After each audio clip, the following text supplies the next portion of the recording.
I'd always yearned for a simple, ordinary family. Growing up in foster care, I was all alone in the world. I had foster parents as a child, but no blood ties. I wanted a family of my own. A perfect family, with a loving husband, adorable children, and me. So, when a kind-hearted man proposed to me, I was overjoyed. With this man, I thought, I could build that ordinary family I'd always dreamed of. But in believing so, I was the world's biggest fool.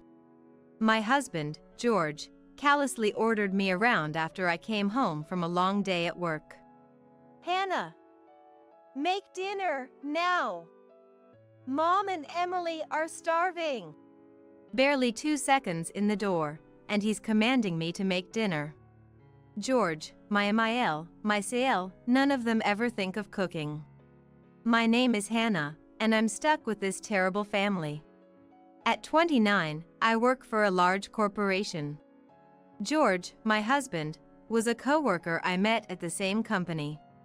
George is 30 years old, but since he couldn't get into college right after graduating high school, we graduated college at the same year. First of all, I have to mention that George is currently unemployed. He had a dispute with his boss in the sales department and quit his job. George was angry that his boss was cold-hearted, but I knew otherwise. Even though George and I were married, we worked in the same company but in different departments. I work in the general affairs department handling office work. My dedication and hard work were trusted and respected by my colleagues. It was during this time that the sales department manager, where George worked, came to me for advice. As I nervously asked him what was the matter, he opened his mouth tiredly. "Today, your husband suddenly handed in his resignation. Were you aware of this?" Shocked by the manager's hesitant question, I shook my head. I wasn't told anything. Did something happen? In response to my visible confusion, having truly not been consulted about anything, the manager explained the situation. "I want to respect my workers' personal lives as much as I can, but..." According to the sales manager, George would casually leave work even if his tasks were not finished. Moreover, he would forcefully dump his overtime work on his timid colleagues. When the manager confronted him about this, he lashed out in anger.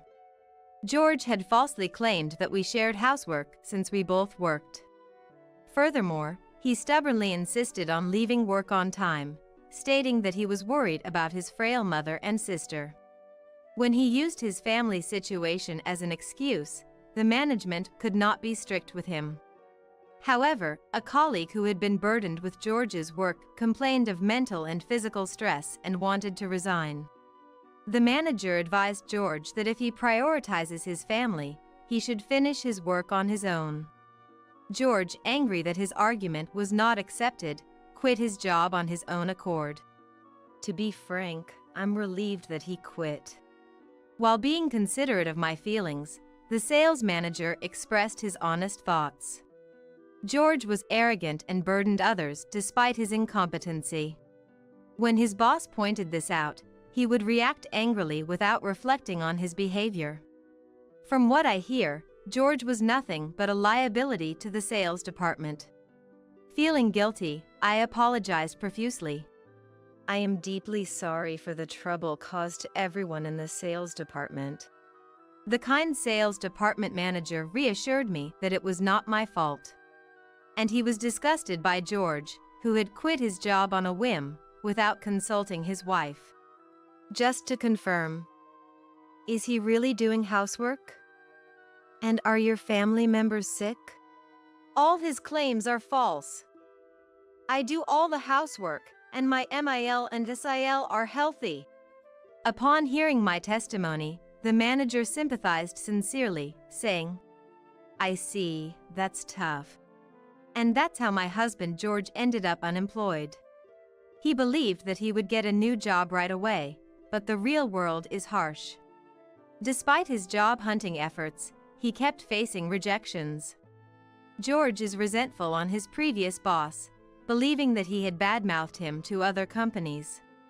I can swear that my company does not engage in such practices. Even after submitting a resignation, it is common knowledge among working people to stay in the company for at least a month. There are matters like work handover and procedures to be dealt with. However, George slammed his resignation letter onto the manager's desk and went home the same day. It was obvious to me that such an unreasonable person would not be hired by any company. George was content with giving his small severance pay to his mother and sister. He was raised in a single-parent family with his mother and sister, Emily. Their father divorced his mother and left, which seems to have been a wise decision. Both my MIL and Emily are healthy and capable of working, but they do nothing. I pay for our living expenses and do all the work. Whenever I ask George to help out at home, he yells at me. My mother and Emily are my precious family. You're my wife, so you should be devoted to helping us out. It made no sense to me, so I snapped back at him. Forget about your mother, but Emily is 23 years old. At least let her get part-time job. George adored Emily a lot, who was 7 years younger than him. Emily was also taking advantage of George's kindness, pleading for pocket money.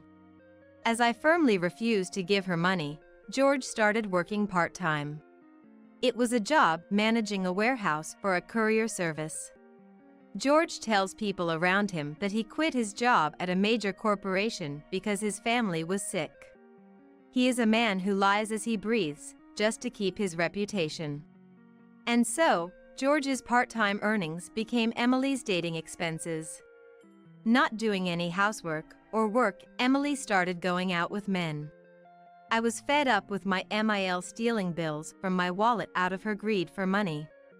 Even if I talked to George about it, he would get mad at me.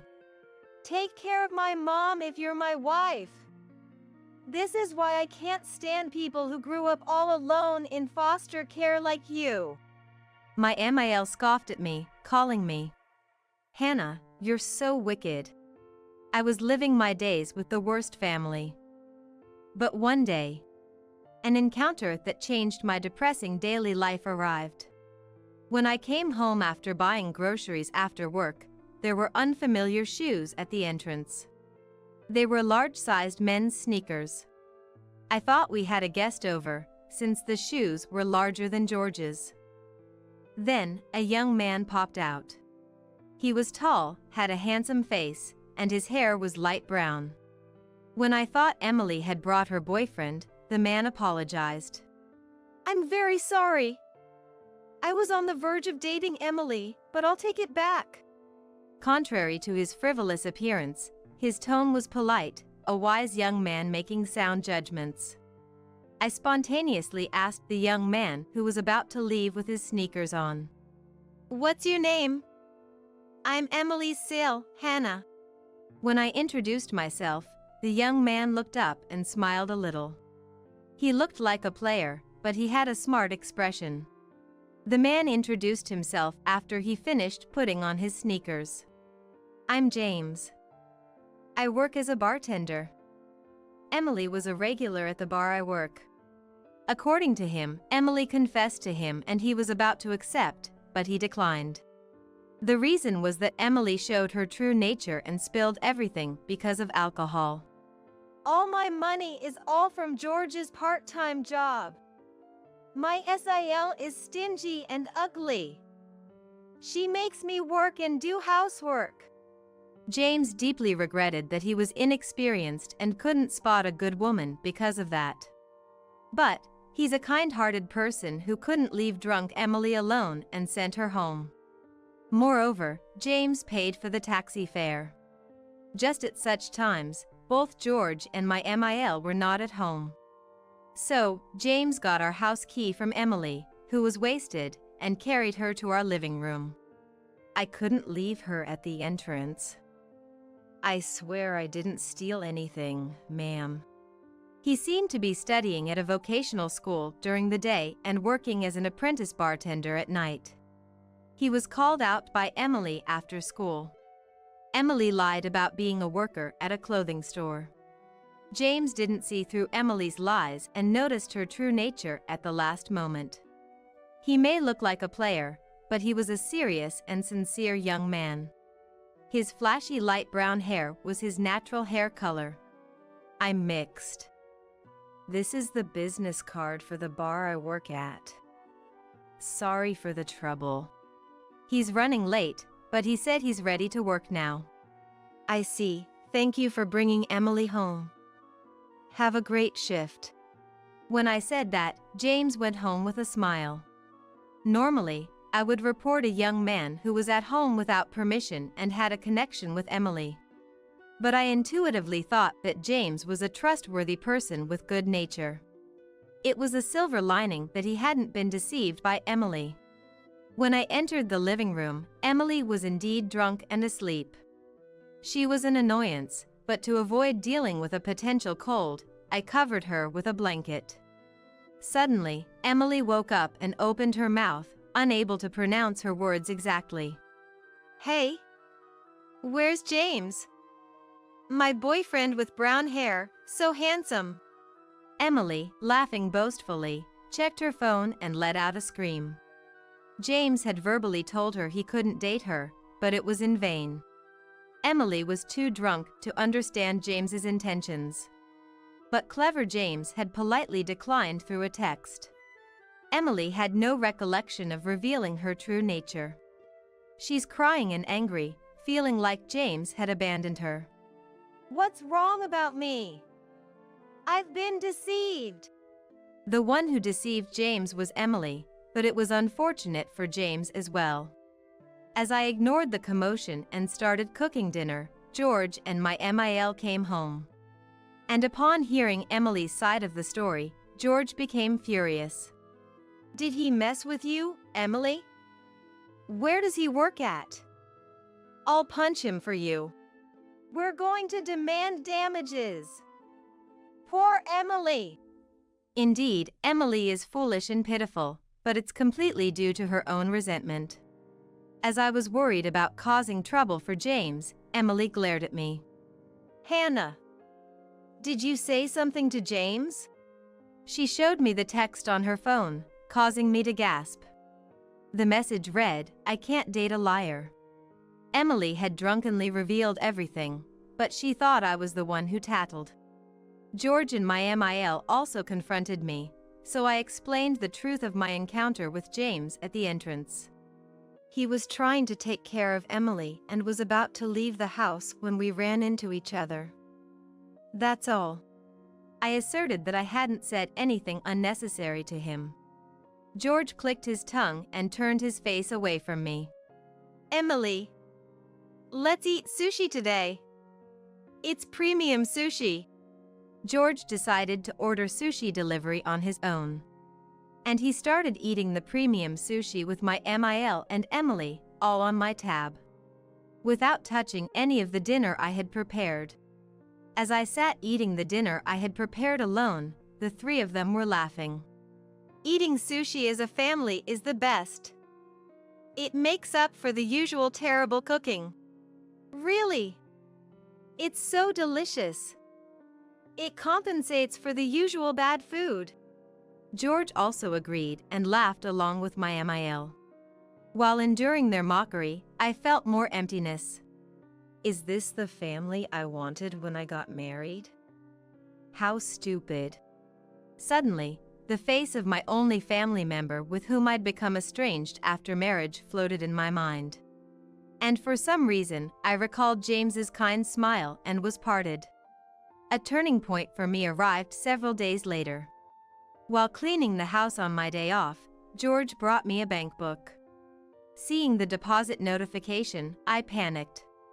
The bank book recorded the savings I had carefully accumulated before our marriage. George showed me the cash card and seal with a triumphant look. I'm giving the $100,000 you saved to my parents and sister. If you refuse, we divorce. This was the money I had been saving for the future expenses of our child.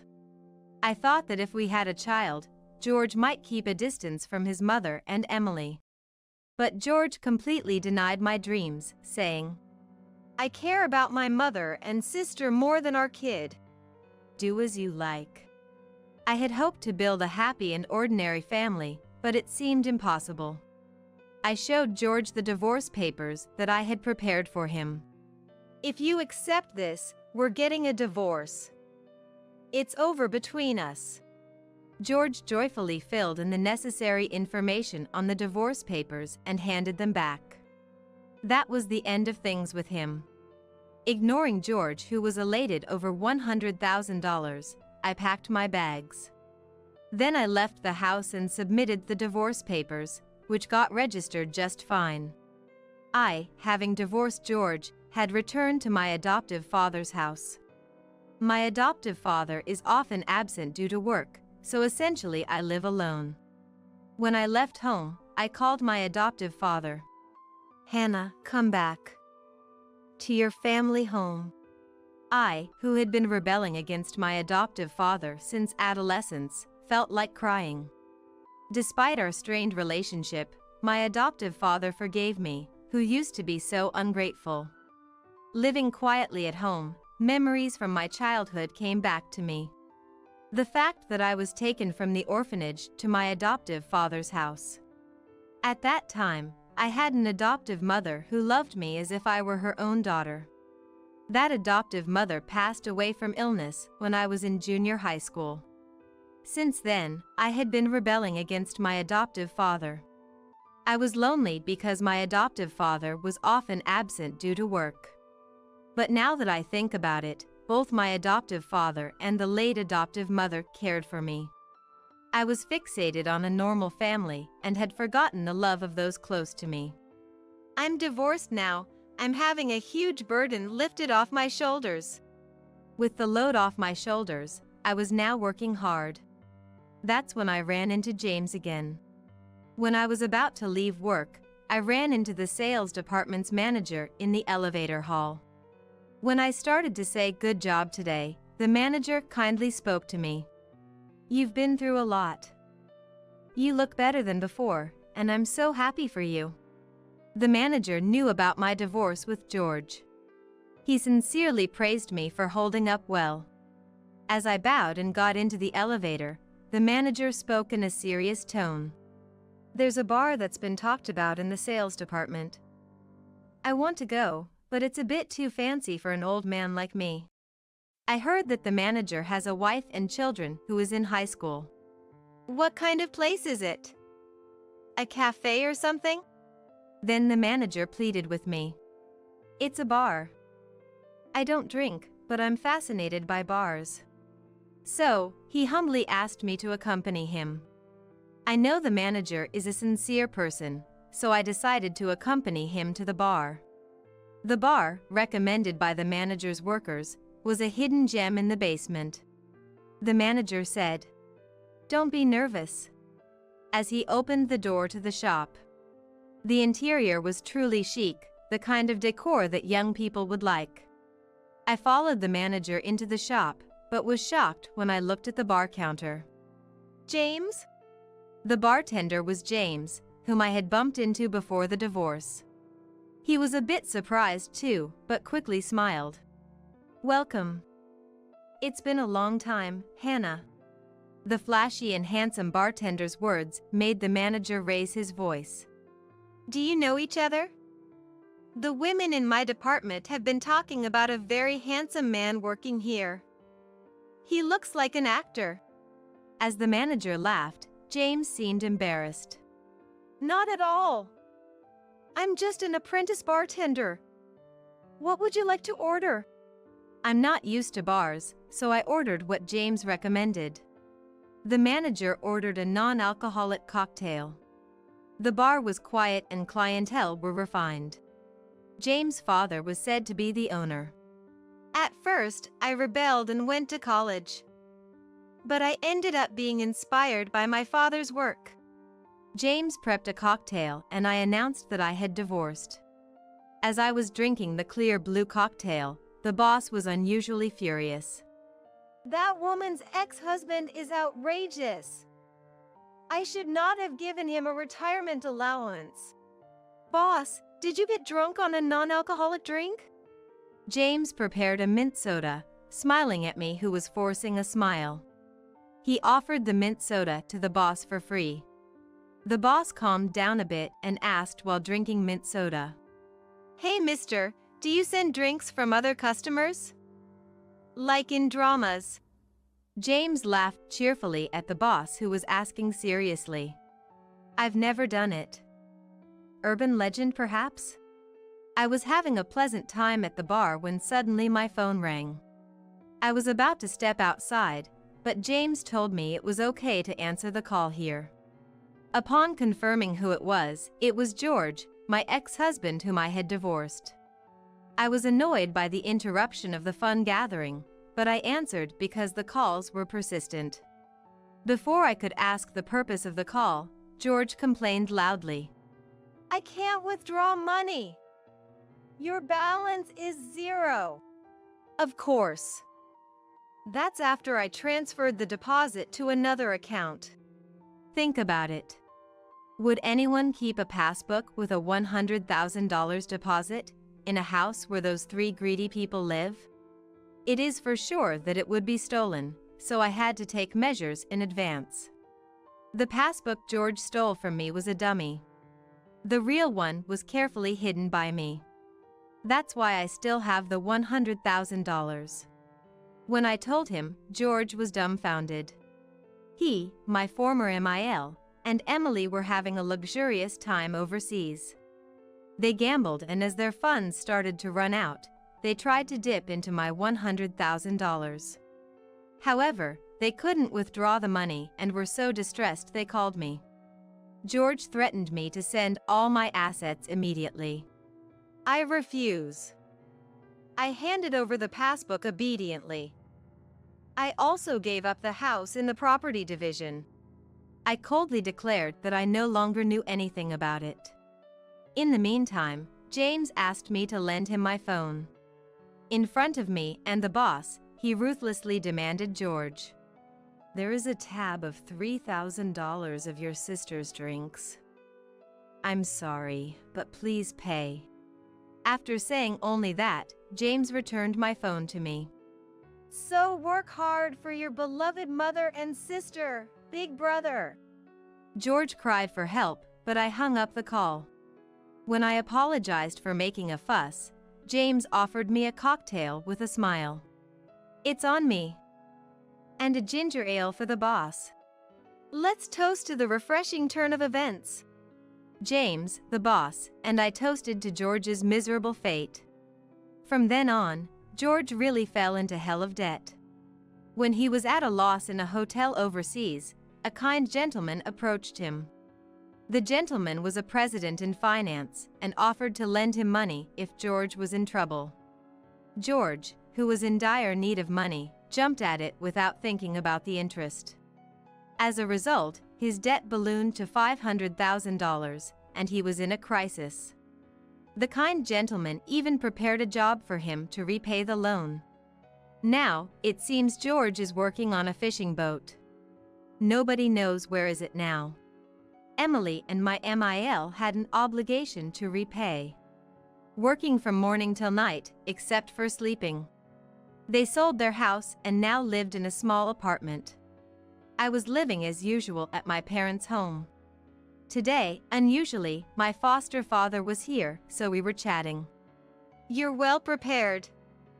Pitching my ex-husband to the deep end." The one who lent money to George and effectively sent him to a debt trap was my foster father. He was a known figure in the financial industry, well connected in various fields. George was on a family trip abroad with my parting gift. It was impossible with George's part-time job salary, but he sold all of my jewelry. George was ecstatic because he got a lot of money.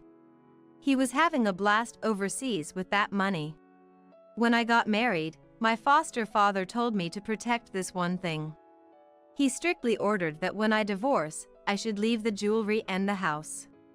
"I'm always amazed at your audacity, Dad." My foster father had connections with the precious metal buyer that George used. He had information that George, who sold my jewelry, was going overseas. You show up just in time in front of George, and you see through everything. I have sources. I also know you are getting along with the young bartender. I nearly spit out my tea laughing at what he said. After George's uproar, the manager took a liking to James. So, he brought other colleagues along to the bar. That's when my boss said to James, James, do you have someone you're interested in here? Be honest. Directed by my manager's leading question, he looked at me while explaining. 23-year-old James had one-sided feelings for me. He seemed to have liked me since we first met. James was self-deprecating about being immature and not being good enough for me, but the manager was adamant. James, you are a great guy. His looks and personality. Go and tell her your feelings. I tried to stop the manager's momentum, but I got confessed by James. I like you, Hannah. If you're okay with someone as inexperienced as me, let's get together. Wait. I'm 29 years old. I'm 6 years older than you. And I'm divorced too. That's not a problem. I like you, Hannah. In such a turn of events, I now have a 23-year-old boyfriend. My manager was overjoyed, saying, I'm your wingman. I was thinking of telling my foster father later, but he found out. I went to James's bar. He's a very nice young man. He's different from your ex-husband who would berate you. Dad, you're moving too fast. My foster father has always been a worrier when it comes to me. Although he is an extreme person who can do so much to George who disrespected me, he is a kind father. I am more than happy to be this man's daughter. Thank you, Dad. When I told my foster father my feelings with a smile, he smiled back. Next time I take a break, I thought I'd go to the hot springs with my dear foster father. James will also be coming with us. I promised to marry him. Next time, James is going to greet my foster father. I'm sure my father and James will make a good family. I reported to my father with a smile that I was going to start a new family. My father smiled and said, Congratulations, Hannah. My brother and I have been close since we were kids. Even after we became adults, until he got married, we often spent our weekends together. Years passed since he got married. One day, when I assumed he was living happily, I received a shocking message from him. I'm being accused of an affair I know nothing about, and they're demanding compensation in the divorce court. It seemed that my sincere and earnest brother was being sued by his sister-in-law. I immediately headed to my brother's house. My name is Ava. I'm a 31-year-old woman working as a lawyer. After graduating from law school, I became a lawyer and now work at a prominent firm. I always struggled with studies, so it wasn't an easy journey to get where I am today. Still, I became a lawyer and now live a busy but fulfilling life. Of course, every day is a day of learning, and I think it will always be. But I have a unique hobby. Gaming. I'm what you call a gamer, and when I have time, I play online games with my brother, also a gamer. Samuel, my brother who's 5 years older, supported me during my college admissions and bar exams. We're still very close. I was forming my career as a lawyer while enjoying games with Samuel. But since he got married last year, we played less frequently. One relaxed weekend at home, Samuel called. Hey, do you have a moment? I need some advice. It was unusual for reliable Samuel to ask for guidance. Though surprised, I listened closely. Lately, my wife's been acting strange. She's out often, and sometimes doesn't come home at night. I hope I'm just overthinking. Samuel began talking about his wife, Charlotte. He said she often wasn't home when he returned from work, and sometimes didn't come home at all without notice. I only met Charlotte at their wedding, so I don't know her well. But from our few meetings, she seemed friendly, so I was taken aback. It's not inherently wrong to stay out late or go out, but if it happens too often, it's concerning. If there are relationship issues or infidelity, something has to be done. That's why Samuel consulted me, being a lawyer, about potential solutions. However, from a legal perspective, you can't do anything without evidence. Moreover, involving a lawyer isn't the most peaceful solution, especially without any proof against his wife. Since I didn't have a clear picture of the situation, I decided not to intervene just yet. I totally get why you'd be anxious, I began, but without more details, it's hard to say. There's a chance she might just be out having fun. If you really want to know, our office is partnered with a detective agency. I can introduce you if you like. Right now, there was little I could do. However, if Samuel was truly concerned, I thought it might be best for him to look into it. So, I suggested he hires a detective. A detective, huh? Samuel mused. That's an option. I'm swamped with work, so I can't investigate it myself. I'll think it over. Samuel's response was non-committal. Regardless, I sent the detective agency's details to Samuel's computer. Let me know if you decide to hire them. I'll make the necessary arrangements from my end, I reassured. Thanks. Samuel replied with a sigh and ended the call. His demeanor was notably downcast. The situation seemed even graver than I initially thought. Days turned into weeks, and Samuel neither contacted the detective nor reached out to me. Was he too busy, or had things settled down with Charlotte? Eventually, I decided to check in with him. Samuel, how have you been? Any updates on the situation with Charlotte? It seems you haven't engaged the detective. I genuinely hoped Samuel's concerns were unfounded. However, from his tone, it was evident that things weren't great. It's not resolved, he admitted gloomily. I considered hiring the detective, but Charlotte manages our finances, my salary, everything. I can't afford the detective's fees. Samuel explained the situation in a somber tone. Despite feeling helpless, Charlotte's behavior hasn't changed, and it seems he's been living with anxiety for several months. I get it, hiring a detective can be pretty expensive. Samuel's allowance wouldn't nearly cover the investigation fees. Hearing Samuel's disheartened voice made me feel heavy-hearted as well. All right, I'll help out. Let me see what I can do from here, so don't be too down, Samuel. I owed him big.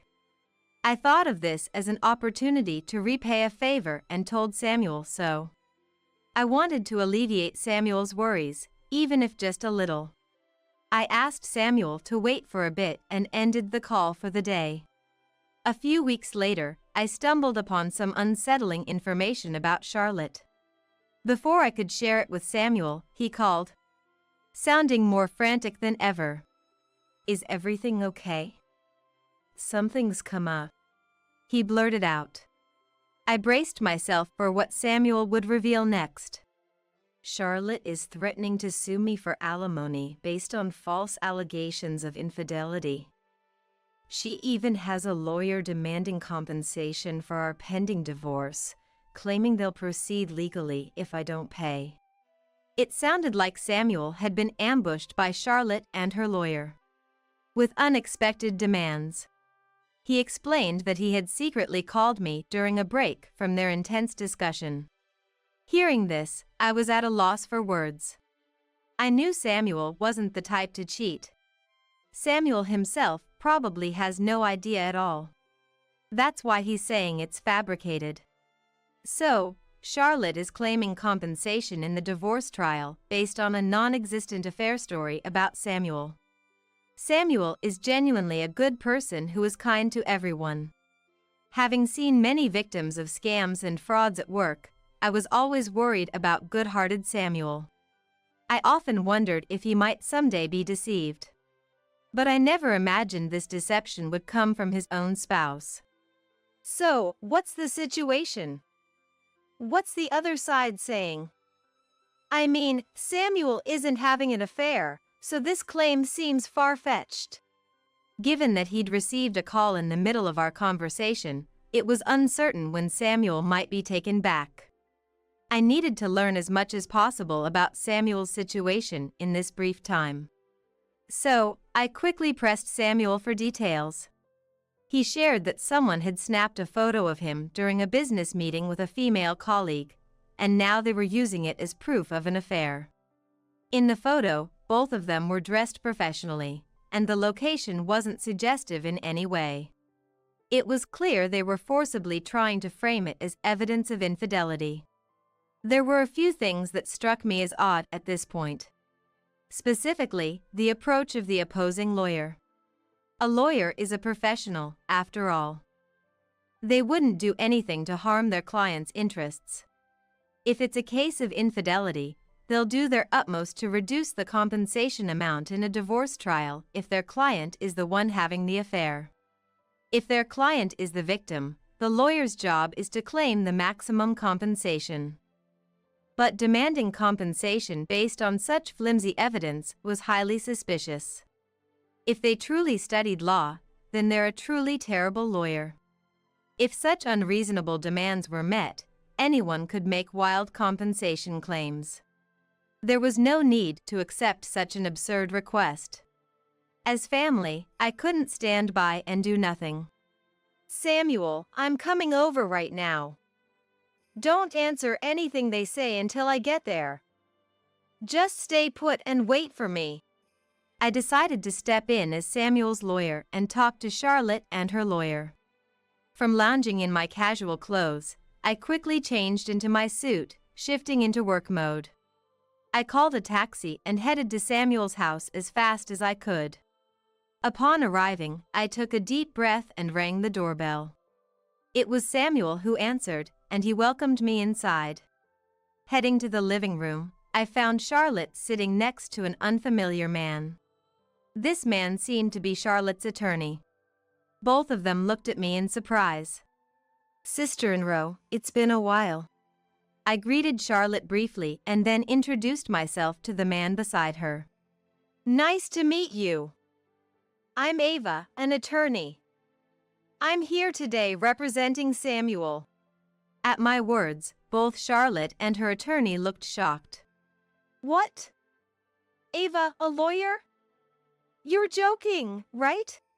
Charlotte mumbled, exchanging a quick glance with the man beside her.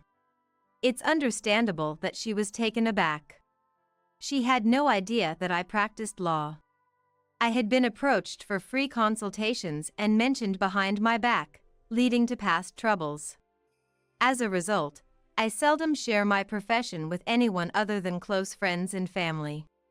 Of course, that includes relatives too. Samuel understood my sentiments, so he never mentioned my job to Charlotte. That's probably why she was so surprised to see me step in as a lawyer. Charlotte controlled Samuel's income. He wouldn't have the means to hire a lawyer under normal circumstances. Perhaps she thought Samuel would be defenseless and took this opportunity to make her claims. Silently seated were Charlotte and her attorney. As I was pondering the next move, Charlotte's supposed lawyer spoke up. I don't care if you're a lawyer or not. Your brother cheated. He should obviously pay compensation, right? Beside him, Charlotte nodded in agreement.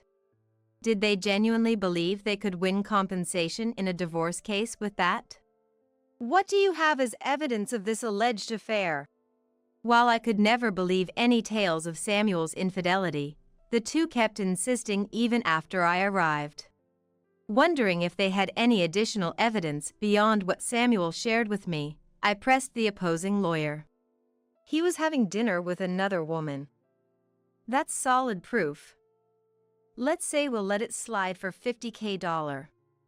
You wouldn't want this getting out to family or his workplace, would you? The man's words could be construed as a threat.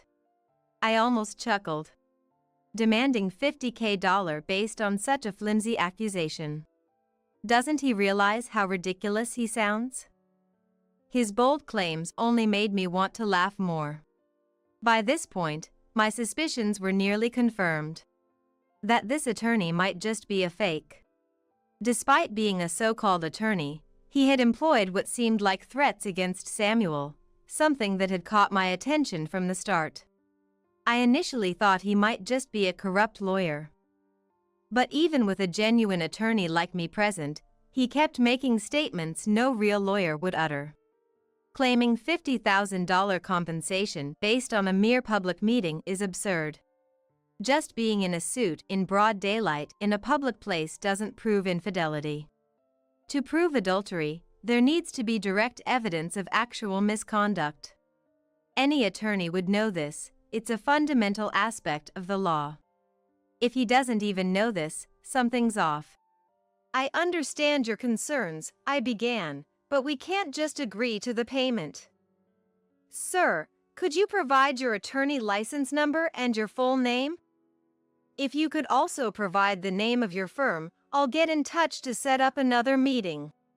I pressed the opposing lawyer for his credentials. As expected, he began to falter.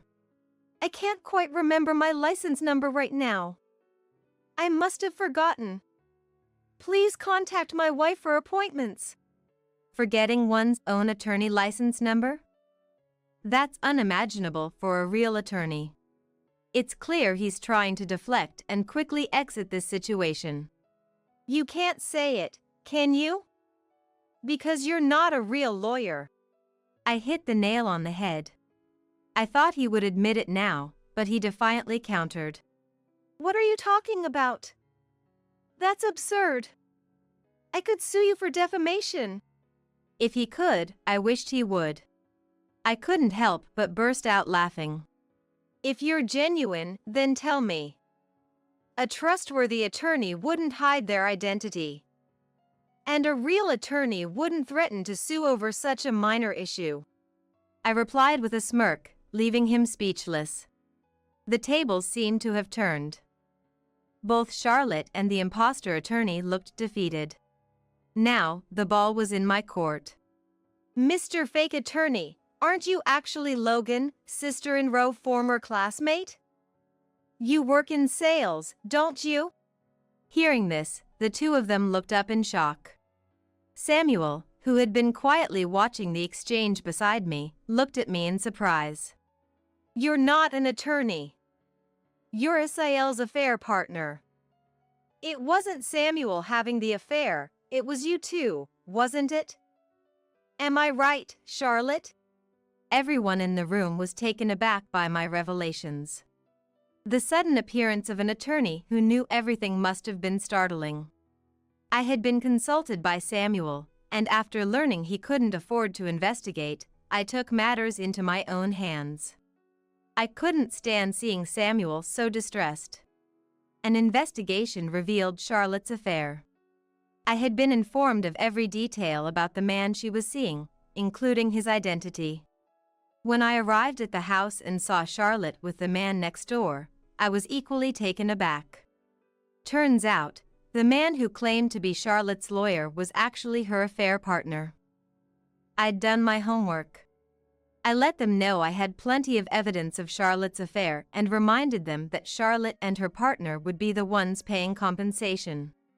So, are you still planning to claim compensation from Samuel? Upon hearing my question, both Charlotte and Logan silently shook their heads. I'm so sorry. I never meant for any of this to happen. Please forgive me. Perhaps realizing she would be the one paying, Charlotte's tone shifted to remorseful and apologetic. Logan, seeing Charlotte's demeanor, gave a slight nod of his head. Charlotte then began to talk about the fake affair. It seemed Logan had expressed his wish to marry her, and she had felt the same way. They decided to fabricate an affair to push for the divorce. The idea of also getting compensation money seemed like a good plan to her. It baffles me how someone could think, let alone execute, such a plan. Then Samuel, who had been silent till now, spoke up. You betray someone and try to frame them with a crime. You think just saying sorry will settle it? I've always trusted you as my wife. So be prepared for the consequences of what you've trampled upon. Samuel spoke calmly but with palpable anger towards Charlotte. He was right. A mere apology can't make up for such deceit. You might not be aware, but claiming to be a lawyer without a license is a serious crime. You could face jail time or a hefty fine. And Logan, you're implicated too. There's no escaping this. Upon hearing this, both of their faces turned pale. It seemed they hadn't anticipated the gravity of the situation. Charlotte, in a frantic tone, said, I'm so sorry. Please forgive me. I didn't know. I truly apologize. Logan quickly stood up from his chair and also began to deeply apologize. I'm truly sorry. We didn't think it through. Please forgive us. Their fervent apologies were a stark contrast to their earlier demands. It was a foolish display. I don't care what happens to you too. I'm reporting this, Samuel declared. It's often said that the kindest people have the fiercest anger. Samuel, without a second glance at the desperately apologizing duo, went on to make his report. Wait, please. Just spare us that. Ignoring their pleas, Samuel called the authorities. In the end, both were arrested. They eventually faced prison time. In the end, Samuel and his wife divorced, and the compensation from the divorce settlement offset any other financial matters. They agreed to have no future interactions. Charlotte was left without any defense, reduced to just tears. They tried to benefit by deceiving others and falsely accusing them. It was indeed a case of facing the consequences of their own actions. Regretting now is too late, but hopefully they would change for the better. After the divorce, Samuel seemed to have regained his old spirit.